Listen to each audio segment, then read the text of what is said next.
Yeah. Yeah.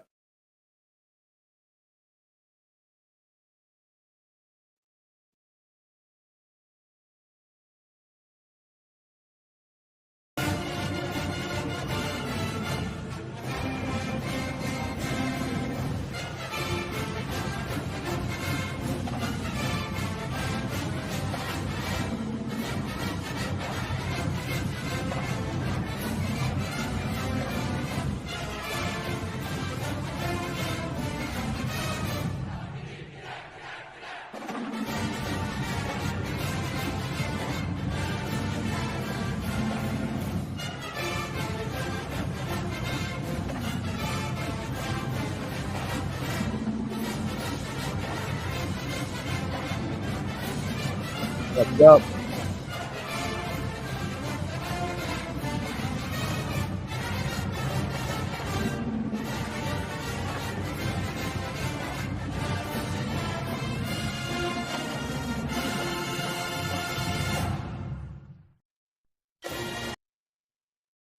Yes, sir. Yes, sir. Yes, sir. Yes, sir. This is that's highly debatable. I'm your guy for your first ACC matchup, Pitt versus NC State. We got to see Panthers play a few games, a couple of wins, have some terrible losses. It's been a roller coaster ride thus far. I'm plugged in. My signal is real trash. I don't understand. I'm plugged. Time to upgrade the modem or whatever you call that thing over there. I'm better off going Wi-Fi. I'm up and down like this squad so far. But I'll tell you this. Let's take a look at NC State, right? NC State is a solid squad, I think, undersized. I think it poses some problems I should say, not it. I think they pose some problems for this team in particular because they're undersized. They have 5 guys who can get a bucket. They're good at penetrating and they're really aggressive. They're not a team. They could shoot the three. So I don't want what I'm saying to make you feel like this team cannot shoot because they can shoot the three. It's just that they prefer to get to the line and to, get to the basket, put a lot of pressure on your defense. And I feel that should be, that's where we struggle. It's containing penetration. Now, I'm not going to disrespect Northwestern, but I think it's a difference between Northwestern and NC State, who's coming in at 7-1, averaging 83 points a game, and we're gonna have to do a job defensively more than anything. I think that's where we've I think we've needed to improve the most. Now, offensively, everybody we sweep that under the rug. I don't want to. I don't want to just sweep the defense under the rug, but I like to get into the fun parts of these things because I like to have fun, man. I don't want to. I don't want to talk about the negatives. I do think players like um the Twins and Federico. I think players like that may do us some justice because they're shot blockers. I would want to encourage them as much as I can to settle for jump shots. Do we have a lockdown defender with Jeffers being out for the season? Coming into the season, I thought that he was the one guy that I probably could put on the other team's best offensive player and get the job done. Now that he's out for the season, do we have a guy that we have confidence can go out there and slow the best scorer down? And today that's Jarkel Joyner. So, The one guy, I can't remember his name. Let me look up his name real quick. The one big, I hate to say it, the one physical is not a threat offensively. The other one, he has the length, but I don't think he's bulky enough to really contend with our bigs. And that's why I'm optimistic that we come out of here with a win. That's why I'm really optimistic that we come out of here with a win. I don't know if our guard play is going to be what we want it to be, what we've seen. We saw Burton, get into the pick and roll and get into the mid range, even do some post ups and be efficient as a scorer.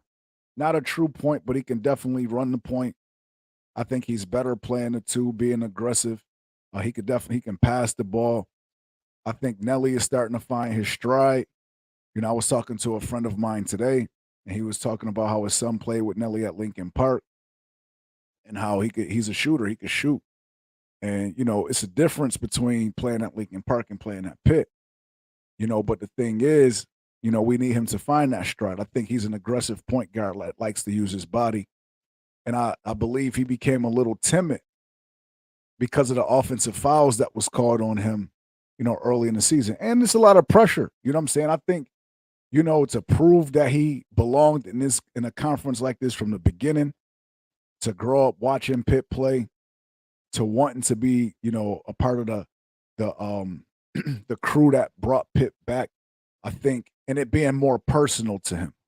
I don't know if any of these other guys even know what Pitt used to be back in the day.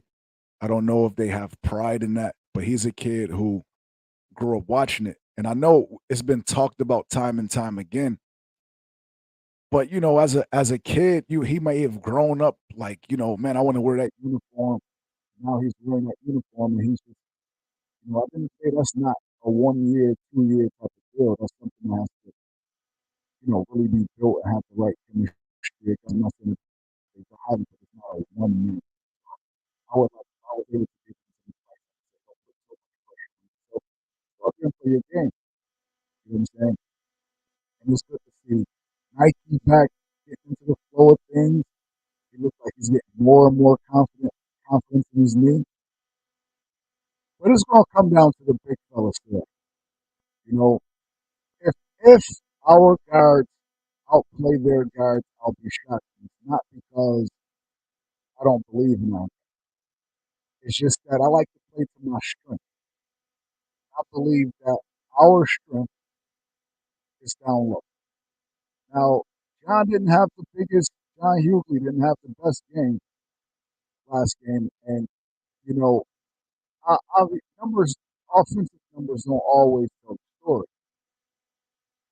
But I'll tell you this: better have one today. Henson has been a solid 15, 16 points. Okay, but I'm going to say this. I'm not sure if. Let me go. Let me look before I say this. Let me go ahead and look. Before I jump out the window and say what I'm about to say, I want to be 100% sure before I just go ahead and make a claim without actually doing a little bit of homework. But Henson, I like his game. I like what he brings to the table. I like his energy more than anything.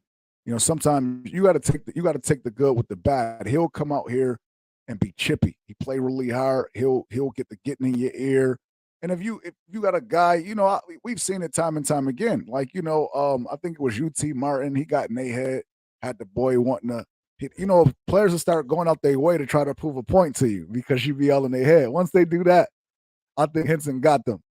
That's when he's at his best. When he's playing well and he's in your head, that's when he's really clicking on all cylinders. But as I'm looking at this box, I don't know why. Oh, okay. See y'all. The two things that really stick out to me is that he had 5 against West Virginia, and West Virginia is the kind of, I don't want to say the kind of team, but the kind of talent, I should say. Definitely a bigger front court, but a team that ain't scared of the jersey or don't feel like they're the underdog in the situation. They're like, yo, we on you, okay? he had 13, which isn't terrible, you know what I'm saying, against Michigan, okay? And yeah, and those are just when I look at the schedule, those are the two teams that I'm going to judge your game off of. What you did against UT Martin, and this is no disrespect to you, but we are talking about an ACC school. I don't know why these ads be coming on. It's supposed to be up. Anywho, why would I judge you against FDU or William and Mary? I mean, and again, Northwestern is still Northwestern, but Michigan, who was ranked at the time, okay, and West Virginia, whether they ranked or not, they're gonna come in here with a certain kind of attitude, and that's where you have, is it real or is it just because of so this is one of those games where I ain't afraid of them defensively. I see Henson still going out here and getting his 16, 18, 20 points. I ain't nobody on there making me feel like they could stop him. Nobody's making me feel like they can stop him. So after I say my piece right here, I'm going to pass the ball over to a former Pitt player. I got one set up. I wasn't even going to do this anymore, but then I said, I'm going to go ahead and do it because I put it together. I put my work into it. I love this team. Whether they win or lose, I'm rooting for them. I'm rooting for Coach Capel. You know what I'm saying? I think in regards to the efforts, I know things haven't gone the way we would have liked them to go. He has some unfortunate things go on off the basketball court that's out of his control. I know a lot of people try to make the claims that it's a testament to who he recruits and this and that, man. Like this is like going into a job interview. I said it before. Nobody's going to come into a job interview and tell you things to not get a job. They're going to tell you everything that you want to hear to get the job. Yeah, I'll be on time. I'll show up dressed appropriately, all these different things. And then you hire them, and six weeks later, these starting to see them take longer lunch breaks. The cologne that they had on went from Dolce and Gabbana to the greenery. Totally different situation, right? So, I say that to say, I'm gonna say that that's not his fault. That's the young man's, and if anything, their parents' fault. I can't blame a man who just here to coach basketball and some of the decisions that's been made. At the same time, the transfer portal is something else. He admitted to that. Like, I mean, again, I'm just calling it what it is. You can't force me to dislike a situation. Like, if I had a grievance, you would know. I'm not afraid. I won't bite my tongue. But I'm just saying, he pointed out something that I think is a real valid point also, that he took this job, which was a shitty job. Let's keep it 100. And college basketball in those 5 years really has changed. Not only was it a pandemic, but you do have a transfer portal and NIL now, which changed the landscape of college basketball. So during a tenure where he had unfortunate situations, he also had to deal with just the landscape changing. And I know it sounds like an excuse, it's just a reality. And I understand nobody wants to hear it. I get it. You pay your money, you donate your money, whatever. Whether it's watching TV, you pay to watch the ACC network or whatever the case may be. I get that you want them to produce, but I'll say this. Let me remind you of this though. You know, let me just remind you of this one thing. I don't really understand how to put this in a good way. But I was around, been here for a long time now, and I got sick and tired of Jamie Dixon. I was ready to get rid of him. We sick and tired, and this is plays a part. And I understand that the support that he expects to get from the up higher ups and things of that nature, or even people around the program, may have not been there also, which makes him seek out something a little more stable. And now he has found why will we keep putting pressure on Jamie Dixon? So now, with me, I was a realist. I want you to know I've been anti that because I said if you were to get rid of him in the first place, and the reason why I'm bringing this up right now is only because I'm talking directly to us, the fans. This ain't got nothing to do with Jeff. This got everything to do with us right here. That the way that people want to talk about getting rid of Jeff and all of this right now, they was talking about that with Jamie. Okay. And now y'all want to switch back. You know what I'm saying? And it don't work that way. It doesn't work that way. So what I'm saying is, when do we just be appreciative and really, play it out? Because we made it seem as if we were sick and tired of this man just making it to the tournament and losing, or he hasn't made it to a Final Four. Like it wasn't the usual suspects in the Final Four every year. You know what I'm saying? So we kind of put our foot in our mouth by basically making that man feel uncomfortable. And here we come. And I was anti it from the beginning. We got to remember Stallings came in here looking crazy.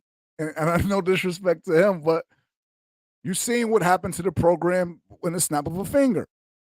Now I was advocating to keep the man. Just okay. I was like, yo, I don't see nobody on the books that make me feel like we should just right now. We're gonna owe this man some money and then have to bring somebody else in here. Like, I don't see, like, unless you like show me a guy that I feel like could do it.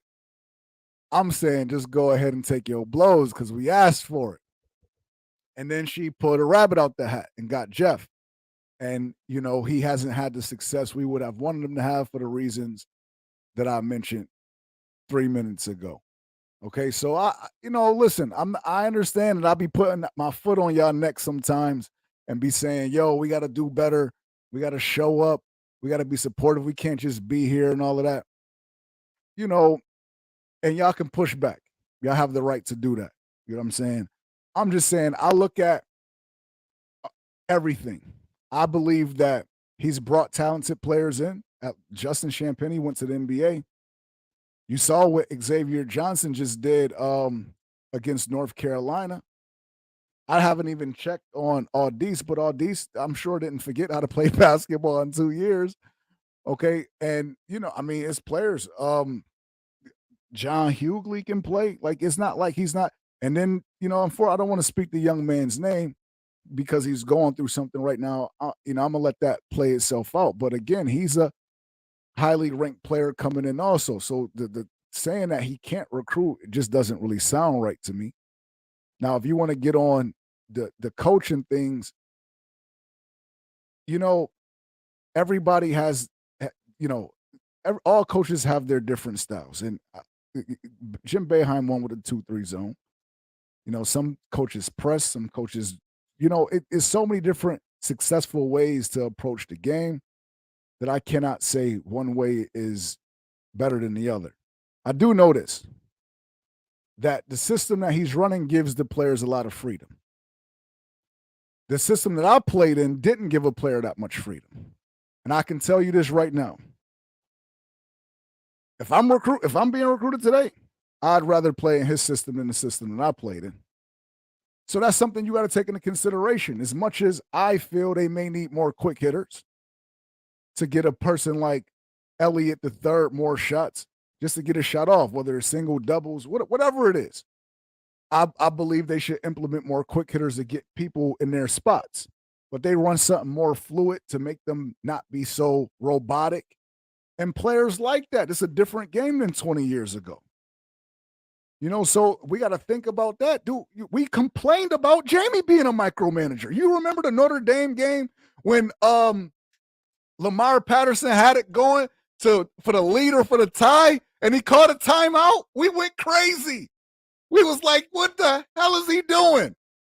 Because he was a micromanager. And now we got a dude who really isn't a micromanager that way. And we complaining about that. So we got to choose, baby. We got to choose. That's all I'm saying. Like, you know what I'm saying? But I get it. Both things can be right. I can like his style and not like his style for other reasons. You know what I'm saying? It's just that simple. If you want to participate in the conversation, you have to subscribe to me on YouTube, by the way. Like, I don't pay attention to nobody on Facebook or Twitter. Not that I'm ignoring you. I'm just simply saying the chat, the chizzy, I don't like the YouTube got it popping. The other ones be slow motion. You know what I'm saying? It's too difficult to go through all of that. In any event, I just had to throw that out there. So go ahead and hit the like and subscribe and all of that. And then y'all can join these conversations. I think I'm gonna try to get my man Old Year, Yuri Demetrius on next week. Not next week, next game, next ACC game. And I'm telling you, be a guy. So yeah. So to sum this up, I think this can go one of two ways. I think that we do a terrible job containing penetration against a team who's aggressive going to the basket and can knock the free throws down, solid squad. Um, and I can't say that I see anything that suggests that that's not going to be the case. This is where I can keep it real. I'm growing into wanting to keep it real with y'all because when I'm on the tube or I'm on the fan, the partnership and things like that, I can't just go on and be talking records platforms that's putting you in a position. You know what I'm saying? But on my own situation, I'm gonna keep it buck with you. It ain't gonna look good if we can't contain penetration. It's going to ugly. At the same time, I don't think they can defend us either. I think that we have the better front court. I think we need to utilize and force feed that, and I think that that's what they'll do. And if I had to, what the hell was that? And if I could, you made me choose. I'm gonna choose Pitt in a close one. 79-74. 79-74. And I'm gonna tell it to you right here. You heard it here, right?